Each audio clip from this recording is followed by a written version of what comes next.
Right, sorry. Yes, go. Are we? Yeah, we're on now. Keep going. Okay. Hello everybody, welcome to Cooking on a Budget. We are doing a seasonal Scottish 4-week journey with you. We're going to do really simple cooking, talking about seasonality and trying to encourage everybody to look at things that they've got in their cupboards and trying to make nice simple food and give people confidence. So, cooking on a budget. Eric wanted to try and get the sign fitted into the filming, but it wasn't going to, so we decided that I'd show it. So there you go, that's the sign gone. Okay? So, as I said, we decided that we would try and do something seasonal for 4 weeks, and just to sort of raise people's awareness that actually often seasonal food can be cheaper, especially if you go to supermarkets like Aldi and Lidl, because they do have a buying policy where they do try and source Scottish products, especially for seasonal, because it makes sense, it's cheaper, and the shorter the food travels, the less it's interfered with or stored or sprayed. So actually food is just much, much nicer if you can eat it seasonally. Also, if you can try and find a community garden or someone that has one, you know, if you eat in season, it's just much, much better for you. And I'll maybe give you a list of some seasonal things that you can sort of think about. I've got a wee bit of foraging that you could look at slightly later, but we'll get on with what we're going to make today. So I decided that because they have Eric and the lovely Carmen did lots of lovely Spanish and Peruvian savoury foods, I thought it would be a nice treat to do a dessert today. So we're going to make one of the simplest desserts that as Scots all love, as do lots of people, called rhubarb crumble. And so just a few sort of techniques and tips to pick up while we make it, and I'll explain sort of different things as we go along. So first thing I'm going to do, which takes the longest because it's really super and quick, is crumble. So one of the things that people often have a barrier with when they're cooking is that they're always worried if they don't have scales, for example. So when I'm teaching people to cook, I always say, don't worry too much with something like crumble, because actually, if you take a bag of plain flour this size, which is normally 1.5 kilo, really, really cheap, you get this flour, and you basically grab the top third of it, that's 500 grams. And then at the moment we've got 1/3 in the bag. So I'm hoping that helps people not be too frantic about weighing these things out. So we're going to put 1/3 of a 1.5 kilo bag in the bowl. And so that's our crumble mix starting. So we'll just get, right, okay, so. Now, very important, crumble mix and pastry have got the same ratio, as I call it, which is the same amount of fat to flour. So, for example, if you're making 500 grams of flour, you would put half the fat in. And a lot of people don't realise that pastry is that simple, or that crumble mix is that simple. And then what you add to after that is what makes it the difference between pastry and crumble. So one of the things I always say to people, you do not have to make crumble with expensive butter. You can make crumble with cheap margarine, and in fact, cheap margarine is easier to rub in. In fact, you don't even need to often use your fingers. If it's really soft like this butter is, you can actually chop it up. But your best is just to cut it into small chunks before you put it in. So this is 250 grams of butter, which will make the nicer crumble, and then 500 grams of flour. So we'll pop that in. And actually, if you don't want to get too messy or spend too much time with your hands in the fat and flour, you can actually take the knife and just chop through it a bit more and make sure that it's going to be in small bits, because the secret, as with crumble or rubbing fat into flour, is to make it really, really small and to rub it through the flour completely. So we're just going to chop up a bit more, and then when you put your hands in, and it is actually easier to rub in a softer, like warm your butter, not warm, just have your butter at room temperature for a wee while. Or, as I say, if you want to use a really cheap margarine, or if you want to make a vegan marge, you just buy a vegan dairy product or a vegan-like product. So we're going to get our hands in here now. Obviously, make sure they're clean if you can. Now, a lot of people have different ways of rubbing in. I've worked in lots of kitchens with different people, and I've seen people teach people to rub things in. Sorry, I'm forgetting to look at you. I'm very nervous, by the way, just letting you all know. I haven't done cooking on a budget before, so live. So although I'm a confident cook and speaker, this is, I'll be fine next week. I'm just a bit nervous this week. So basically, I'm rubbing the fat into flour. So some people do it like this with their hands sort of in, and they go like this.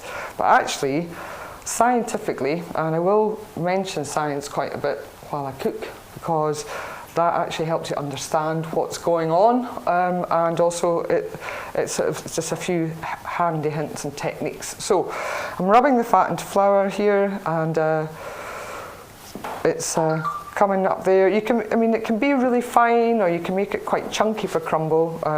If you make it quite rough, as they would say, and not too well rubbed in, you can find that it makes it quite, you can taste the butter a bit more. So anyway, so rhubarb I decided on because it's, as I said, seasonal at the moment. One of the things I tried to track down but couldn't find it, unfortunately, was some elderflower, because it's seasonal at the moment. So you could put a wee bit of elderflower in your rhubarb as well if you wanted to sort of jazz it up a bit. You can make crumble out of virtually most fruits. I've even made crumble out of bananas, believe it or not.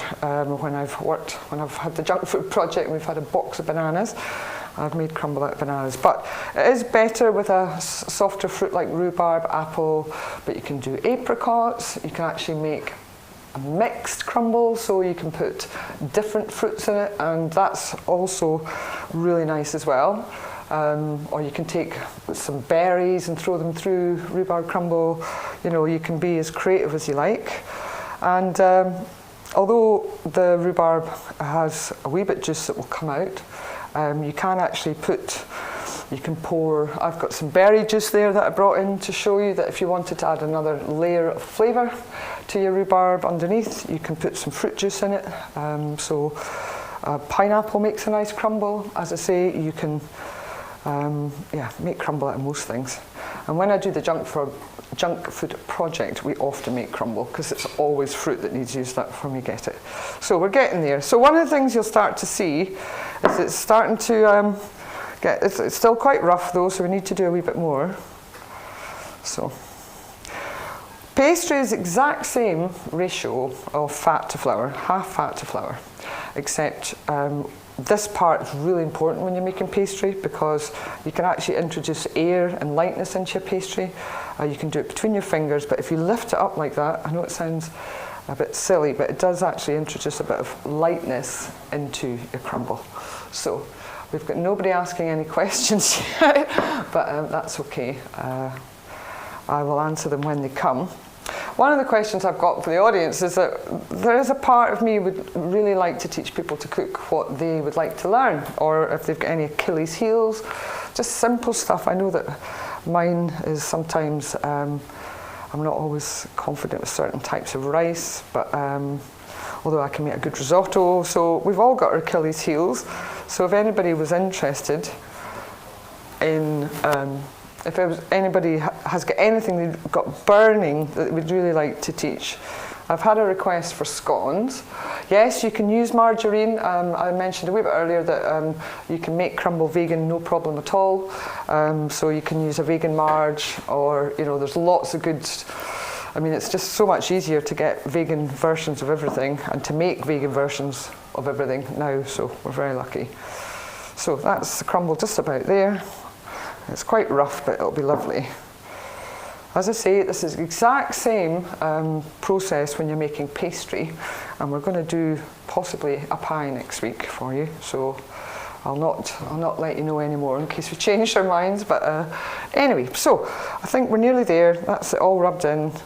It's I think I can tell, because I'm a seasoned chef, that actually it wasn't quite 500 grams in this crumble, because I can feel it's very buttery under my skin, under my fingertips. So there we go, that's your crumble mix. That didn't take long, did it? So I'm just going to wash my hands and we'll tidy up. Oh, that's cold, so 2 seconds.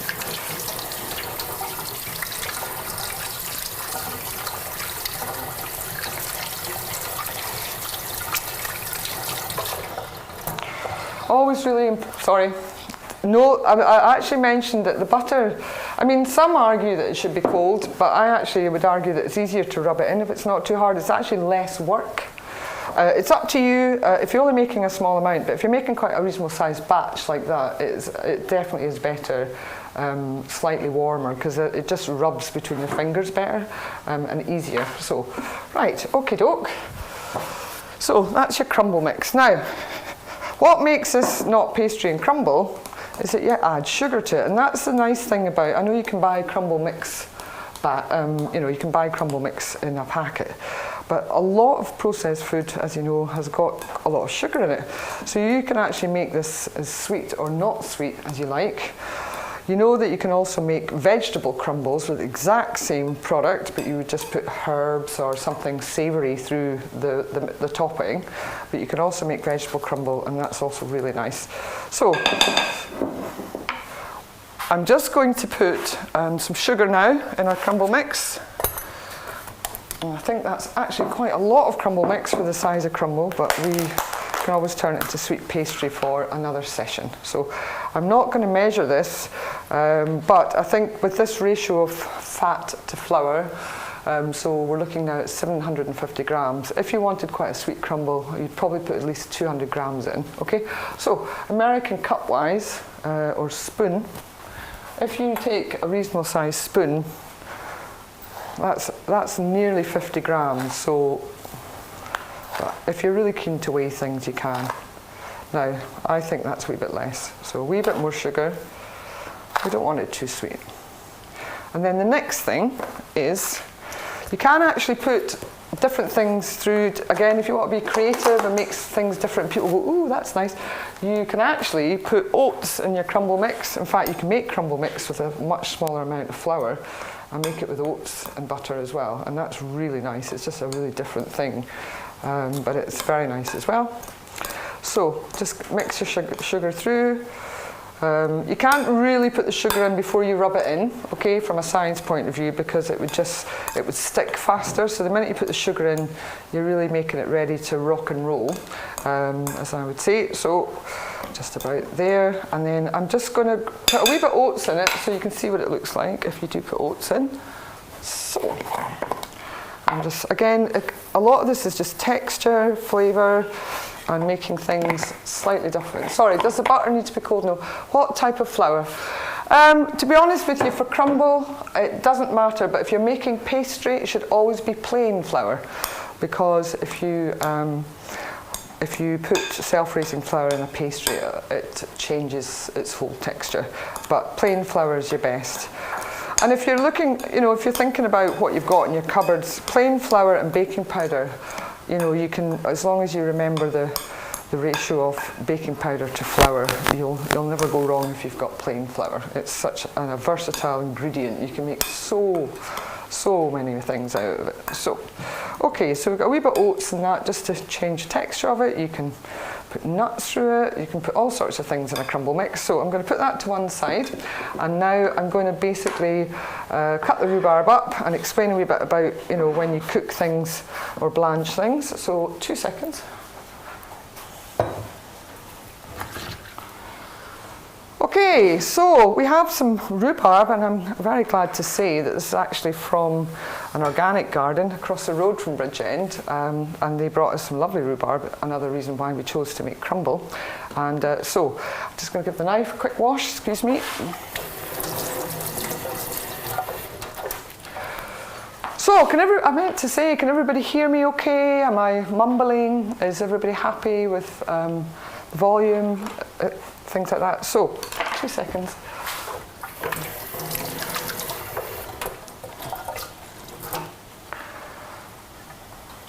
Oh, okay, sorry.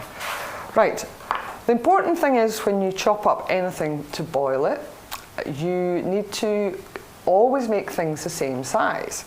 That goes for potato, mashed potato, it goes for vegetables, etc. Because if you don't make things the same size, it means that you end up with some of it al dente or sort of not quite cooked, and some of it really soft. So that's one of the most important techniques when you're chopping or cooking anything that you're going to boil or blanch. Okay, so.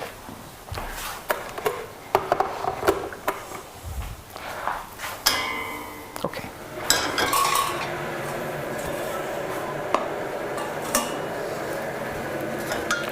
So what I'm going to do now is I'm going to chop the rhubarb up. As I say, you can, in theory, put fruit straight into a dish and put a crumble mix on the top, but you are always better to blanch it because, and yeah, keep an eye on the size, because if you don't blanch it, sometimes it depends on your oven, it depends on how thick the crumble is, and if you don't blanch it just very slightly, you can find that the fruit can be a bit hard or aren't kind of soft like you're expecting a crumble to be. Now, one of the important things is that when you get rhubarb, you must wash it properly, especially if it's come out of a friend's garden. I mean, I think the supermarket rhubarb's probably okay, but again, I would always wash fruit and veg before you cook them, if possible, because it helps with things like if they've been sprayed and things like that. So I think it's always a good idea. So just going to quickly do this. I probably could chop more than one at a time. I'm stretching things out here, folks. I'm only kidding. So let's chop a couple at a time now. These are the similar size. Again, it is really important that things are similar sizes, because it means that maybe not. This is all quite green rhubarb, so it's probably going to need a bit more sugar, because that's the other thing. Rhubarb's a lovely fruit, but if it's this green, it can be a bit bitter, so you do need to put quite a lot of sugar in your rhubarb. But you do that once you've blanched it. So any more questions out there? Anybody watching? As I say, I'll get the hang of it. I'll be far more confident next week. And yeah, Eric and Carmen are quite a hard act to follow, as they say. But yeah, we're getting there. Yeah.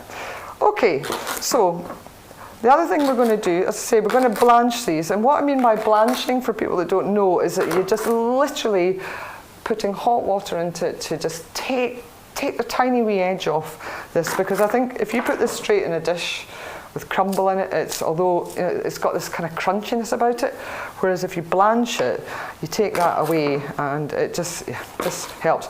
But it's very important, especially with rhubarb, and things like apples too, is that it's literally less than a minute in the hot water. Like, you bring it up to boil and then you drain it, because if you overcook it, it just ends up really mushy and really horrible. But okay, so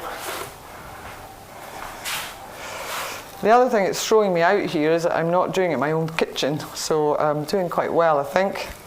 I'm pretty adaptable though, so yeah, so let's get this induction hob on.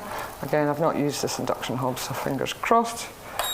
Now, if you were blanching something, the water has to be hot before you put things in, okay? Because there's different schools of thought with things like eggs, that you're meant to have water.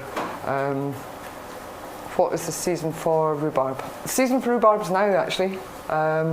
It is right now, so that's one of the reasons we used it, because we got this from across the road. And yeah, we'll talk a bit more about seasonality in just a minute. So, okay, so let's turn this up. I've not used this induction, but we're literally bringing this up to the boil. But because the water's boiling anyway, it won't take long. So yeah, we'll do that. Sometimes it's quite useful when you are boiling something, if you really want it to come to the boil faster, if you cover it with something like a plate or a lid or something. Let's see if I can find one. Yes. You should really have a lid, but never mind. I'm teaching bad habits here. Okay. Right, so lid's more ideal because it's safer, but you can use a plate, but just remember to, when you take it off, to make sure that it's not hot or that you have something to grab it with. So, rhubarb's literally, really got to keep an eye on it, because you don't want it to overcook, but you just literally want that to come to the boil, and then we'll drain it. And I've got a strainer here.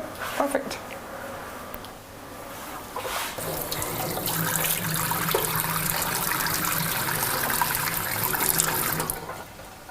So, how is everybody doing? Are you all enjoying the lovely, lovely weather? I should have really made barbecue food or something, but we can do that if people really want to know. We can maybe do some salads and burgers and things if people would like to find out. But that's it, just coming up. No, not quite. As I say, I'm not used to the induction hob, but there we go. So, what do we need now? We need our dish for laying out the rhubarb on. And then we need our crumble mix for putting over the top. And the other thing we'll need is the oven on. So, yes, we'll need to get that on ASAP, as they say. So let's see if I can work out how the oven works. To the right is the fan. Okay, and all the way down. Okay. Is that the down? Yeah, okay, and then temperature-wise? Okay. Okay. That's perfect. Okay. If you're cooking things in the oven, don't do what I just did. Always make sure that your oven is preheated, especially when you're baking or making something like crumble. But it's a fan-assisted, so it should come to fruition pretty quickly. So let's see how this is doing. Let's not do dodgy health and safety, and let's grab the plate. Yep, that's literally just come to the boil, so that'll do. Yep. In fact,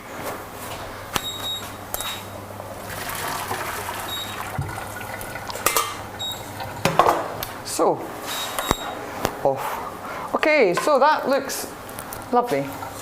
Just about, I can check with a knife. Maybe a wee bit longer. Some of it's, yeah, that's fine. Okay, so the secret with the rhubarb crumble is to make sure the rhubarb still has got texture in it, and this has, so we're doing all right. Let's see, perfect amount of rhubarb for that dish. That was well planned. And now the other thing you can do, just to, as I say, to add a wee bit of flavour, I made a rhubarb crumble today for a community meal, and I actually went and got some lemon balm from the kitchen, which is lots of lemon balm around at the moment, which looks a bit like mint, but it's just got that lovely flavour. And so I put some lemon balm through the rhubarb, and they were like, oh, what's that flavour? So you can use things, you know, that you can find forage and stuff. So I'm going to just to, because I like jazzing things up, throwing things in, just going to put a wee bit of fruit juice in this, just berry juice, and this will change the flavour of it slightly. It'll give it a background flavour, and that'll be lovely. So now the next thing, there we go. That's going to be lovely. It smells lovely. Beautiful. Okay. So next thing is crumble mix. Now there's a bit of a technique to putting mix on crumble. You can do it with a spoon if you like, but I used to, having made very large ones, I came up with this one, where you basically take a line off the crumble and you just basically shove it on the top in lines like that. Because the secret is the mix, you don't want to mix it with your fruit, because then it's not a crumble anymore. It just becomes a big mush, and you've no raising agent. You're not making a cake, you're making crumble. So you basically just take the mix and you just put it in lines. Try not to make as much a mess as I do. It's very easy to do though. And then we shall get in there. So that's a wee technique. By all means, if you really want to, you can, you know, when you've got a layer there like that, you can, you know, throw the rest on with a spoon, but you're just as well with your hands, because the secret when cooking, as long as you're cooking, whatever you touch with your hands, the cooking process will kill any bacteria. Okay, so that's the golden rule with cooking, is that you, as long as whatever you're touching with your hands is going to go through a cooking process, that's the only time you should touch food with your hands. So, there we go. Now, from a ratio point of view, I always try and make it a kind of half and half. I mean, because if you've got too much crumble, it's too heavy, and if it's got too much fruit, it's not crumble. So that looks perfect to me. So we're going to get that in the oven, and then we're going to tidy up, and then I'm going to show you how to make your own custard. Because again, when you make your own custard, you can put as much sugar or not in it as you like, and people don't realise how simple it is. You know, so let's do that. Okay, so that's left over. Right, so I'm just going to pop that in the oven, and hopefully that'll be ready in about 20 minutes or something. Okay. Oh. Whoops, sorry, I should have practiced opening the oven door. Anyway. We've got a hot dish in.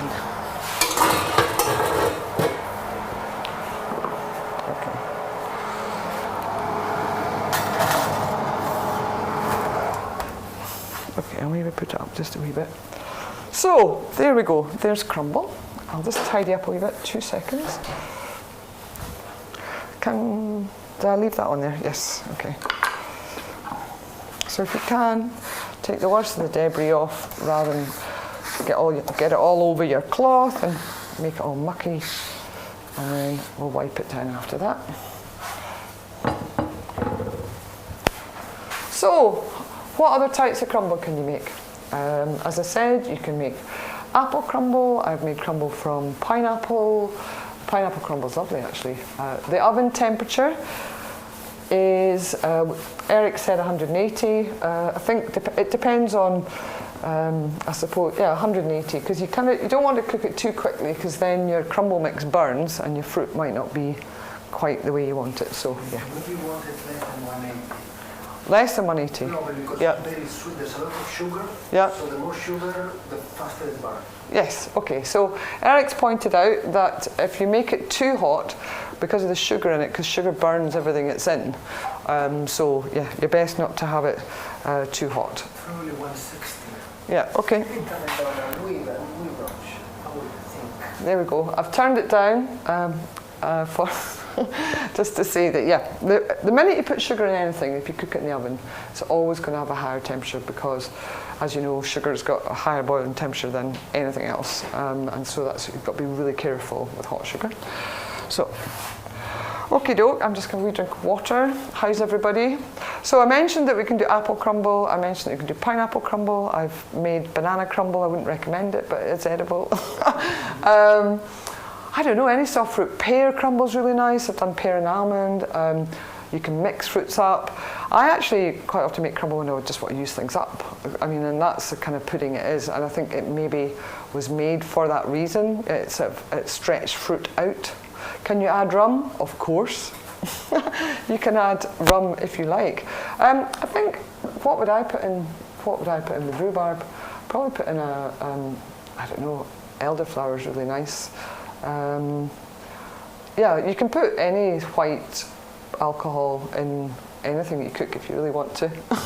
It's just up to you, isn't it? Really depends whether you like it. Like I couldn't make a chili or a spag bol without wine in it, but you know, that's just, it is up to you. You can make food without them. So,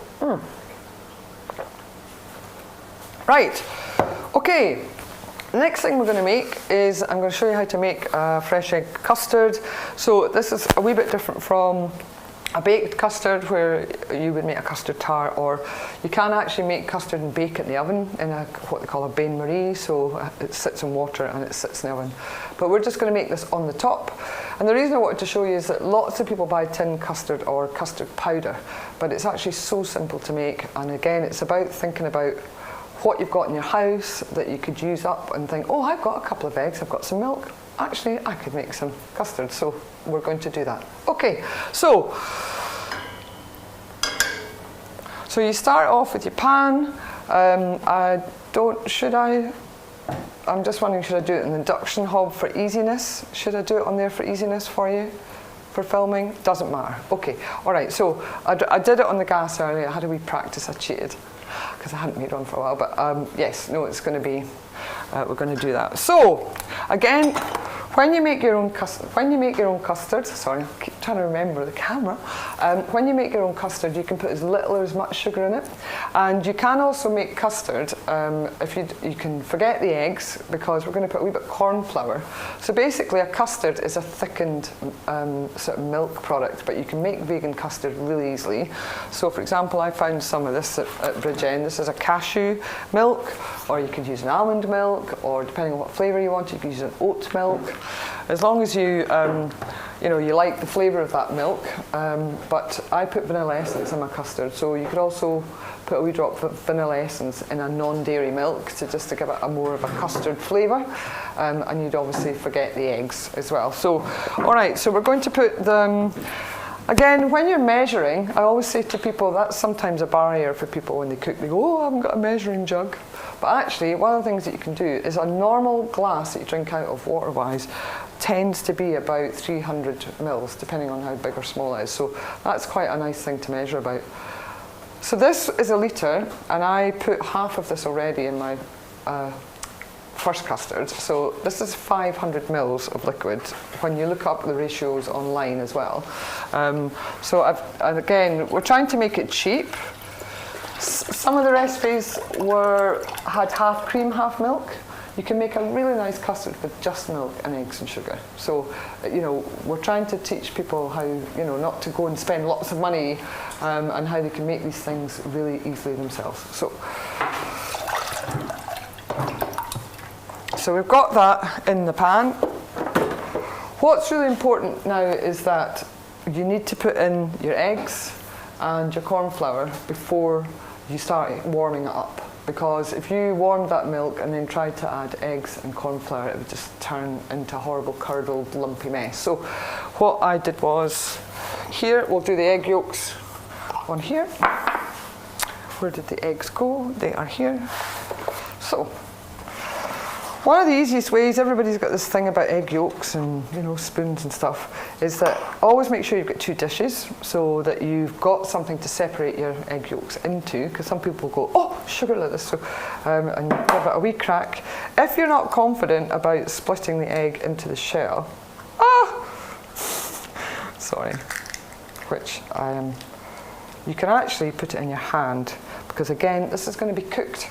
Okay, and it's actually one of the easiest ways to make sure, and you can flip it over, and not like me, a bit of shell there. So that's your egg yolk, that's most of your white out.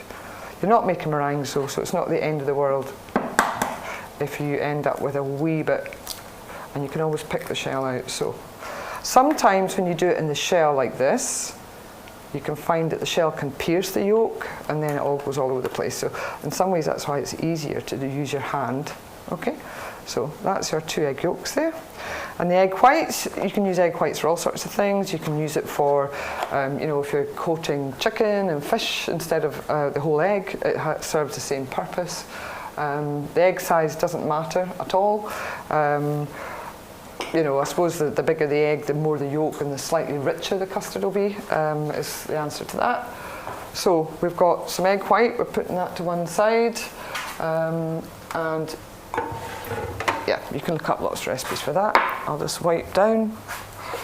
Oh, I'm awful messy over there, I'm not used to it. So we've got our milk, okay, we've got our egg yolks, and then the last ingredient you need is that you need some corn flour.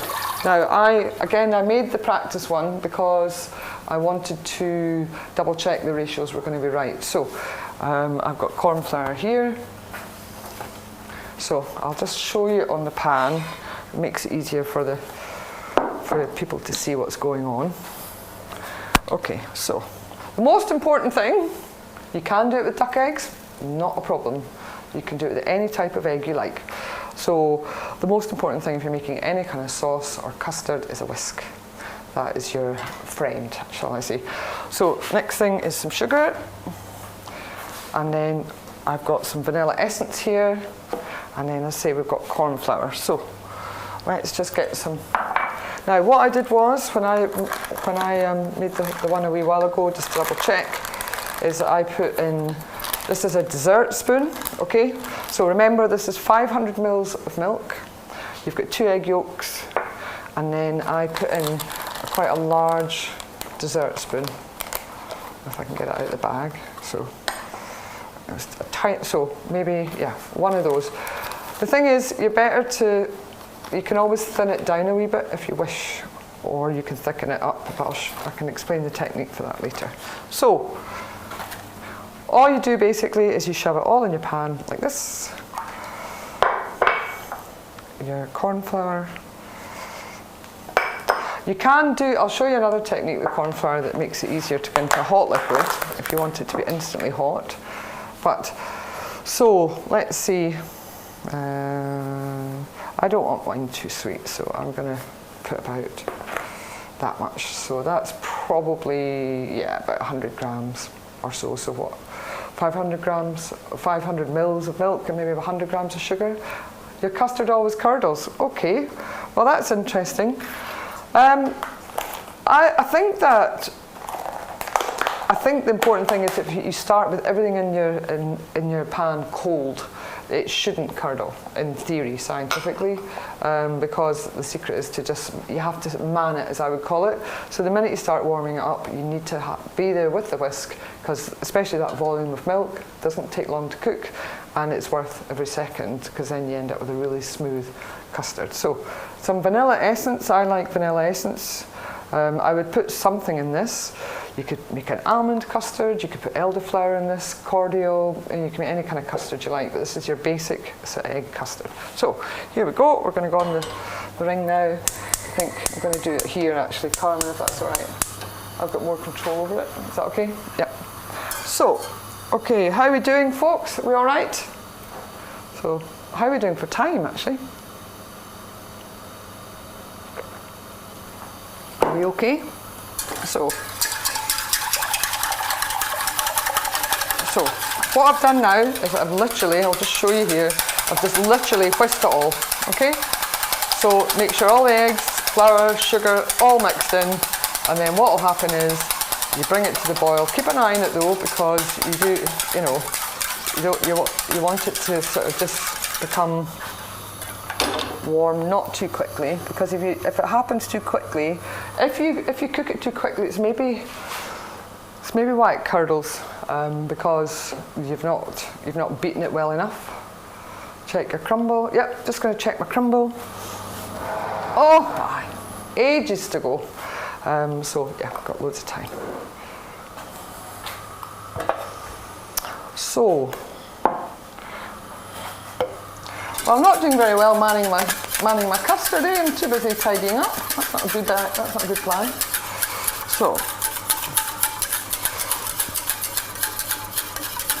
So this is the boring part. Let's see, you can put all sorts of things in custard.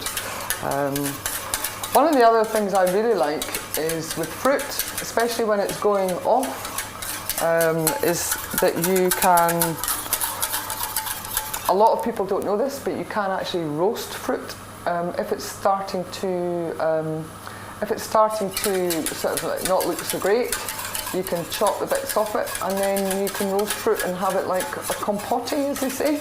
Probably the wrong words, but so you just want to keep the custard moving, because corn flour, like flour, the minute you put starch in with a liquid, if you don't, what's happening with the whisking is it starch molecules in corn flour or flour, basically they go from being this to expanding, and if they're not distributed through the milk, that's when you end up with lumps. So this is where a whisk is your best friend.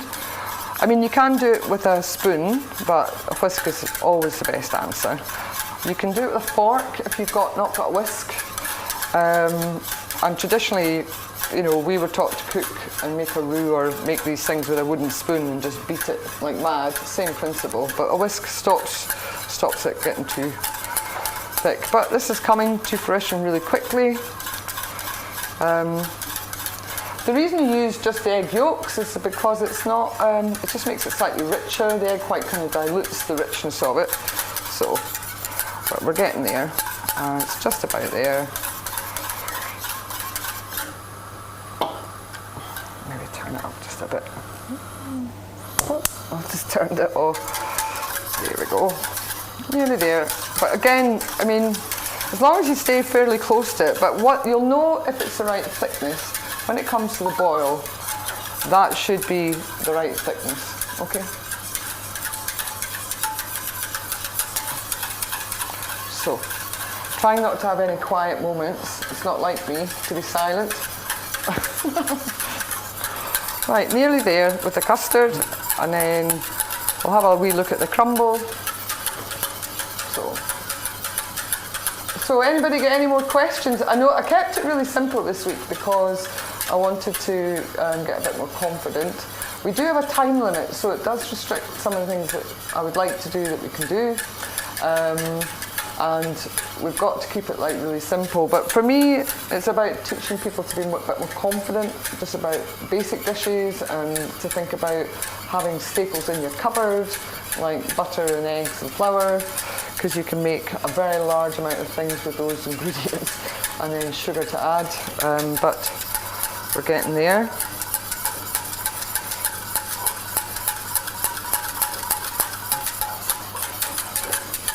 Okay, everybody, how are we doing? Any more comments? So,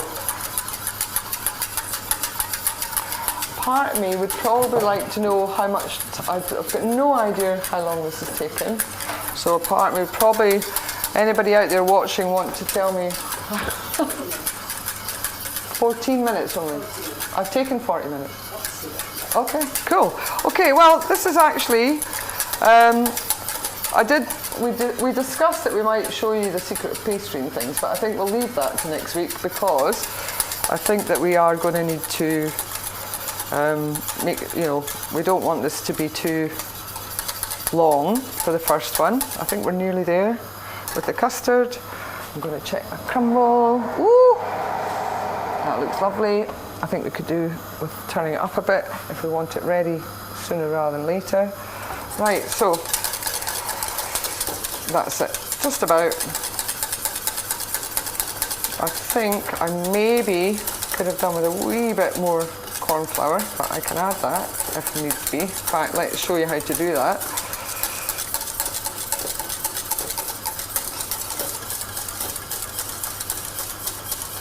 As I say, you know what texture your custard is going to be when it's come to the boil, because that's as thick as it's going to get. And actually, I think curdling custard's quite easy. I think if you overcook it, it curdles. So, yes, there we go. So, I think that's quite a bit of a thin custard, so I'm going to pop it on here just now. And I'm going to show you that, let's just see how thick it is, and then I can show you how you can just make it slightly thicker really quickly if you have to. So, still finding my way around this lovely kitchen. So let's see. I don't know. No, it's a wee bit thin for me, so I'm just going to. Right, have we got a wee bit more milk? I need some more milk. Yeah. So, where's my dish? So, corn flour. So the secret, if your sauce isn't, if your custard's not quite thick enough, and you think, kind of wanted it a wee bit thicker than that, you can actually add some just at the end. Thank you very much. But you can't just throw it in, although you can if you beat it like mad. But the secret with corn flour, it's a bit like hot chocolate, is that you need to make custards. Do you ever make custard with corn flour? Yes, I do make. This is corn flour that I'm using here. But I'll be honest with you, I have made custard with normal flour. And it's the absolutely same principle, to be honest with you. So you can actually make custard with, what do you call it, normal. Whoop. Oh, I'm making a lovely mess here, everybody. Sorry, yes, you can make custard with just eggs and milk, but you would have to have a higher ratio of eggs. And probably from a thickness and fat content, I think you would probably need to use eggs and cream. So, but someone might have a different opinion on that, and if they have, please let me know. Now, I don't know if you've seen what I did there. Sorry, I should have explained that better. So I had a spoon of corn flour in there, and then basically, the traditional way that people used corn flour was that they would turn it into a liquid first, which I've done there, okay? So I put a spoon of corn flour in a tiny amount of cold milk, because if you put corn flour straight into that custard, it would just turn out horrible. It would just, blech. So I'm just going to wipe everything so it doesn't look quite so messy.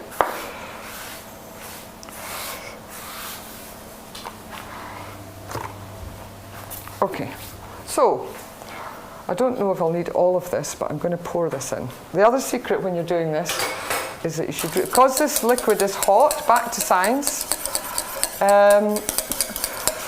Well, I'll be honest with you, you could possibly make, I think you could probably make ice cream with this custard, but the secret of homemade ice cream, that's much better. So the important thing was that the corn flour just now was turned into semi-liquid, so it didn't hit the liquid so hot or in lumpy, and then that's it, beautiful thick custard. If you were going to make this into ice cream, I think that you would have to, that's much better, I think you would have to, the important thing about homemade ice cream, that an ice cream maker, is that you have to keep whisking it to get rid of the crystallization. So, right. Okay, so we're nearly there, everybody. I think, I don't know whether, I should have really brought some lemon balm or something nice from the garden to decorate this crumble with, so I'm just going to take the sugar off there, and let's see how our crumble's doing. Ooh, well, I think the fruit's okay underneath. I think I think it should be all right. So could maybe put this in a jug to make it look a bit prettier. I'll jug it up. Oh, you've got one somewhere? Sorry. Yeah. I'll have to bring me some jugs, Eric. We'll put it in a measuring jug. Be nice to serve it. You can see the consistency of that's much nicer now. So you've got a lovely consistency in the custard. And so There we go. I'll just take some water and then we'll get the crumble out and we'll put it in a dish and have a wee look. And let's see what our film crew think of the custard and the crumble. So 2 plates.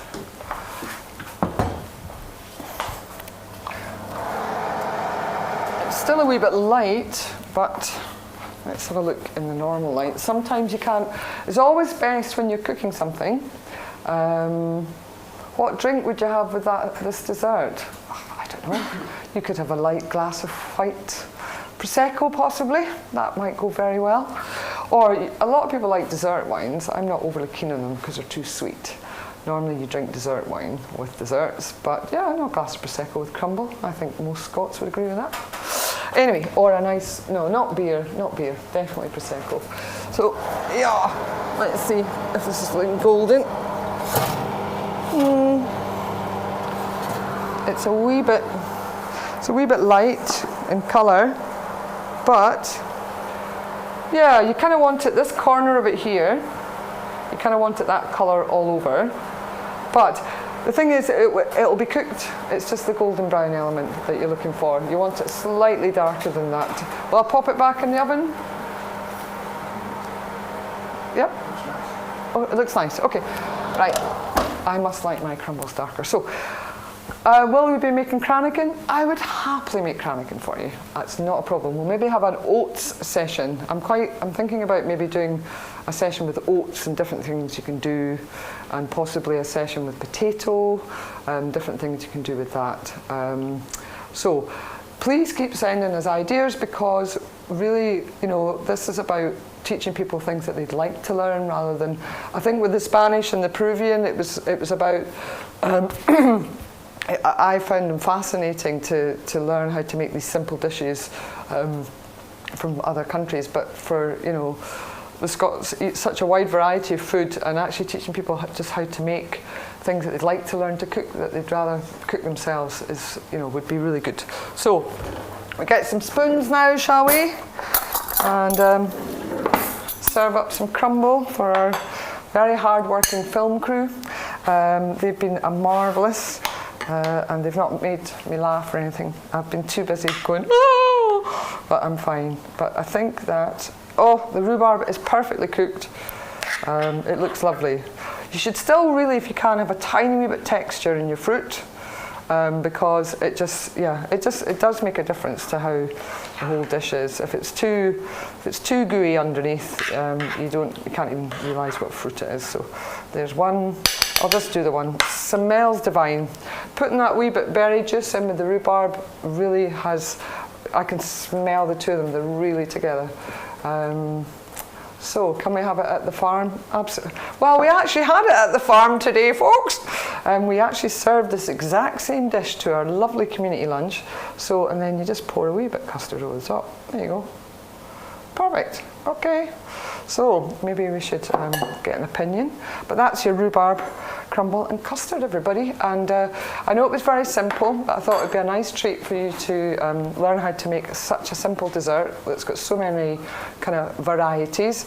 It is a very good way to use up fruit that you're trying to use up. And next week, we're still sort of making up our minds about what we're going to cook. But remember, please send us requests, because I personally would quite like to teach people things that they've got gaps in their knowledge for. And I look forward to seeing you all, as I say, next week on Cooking on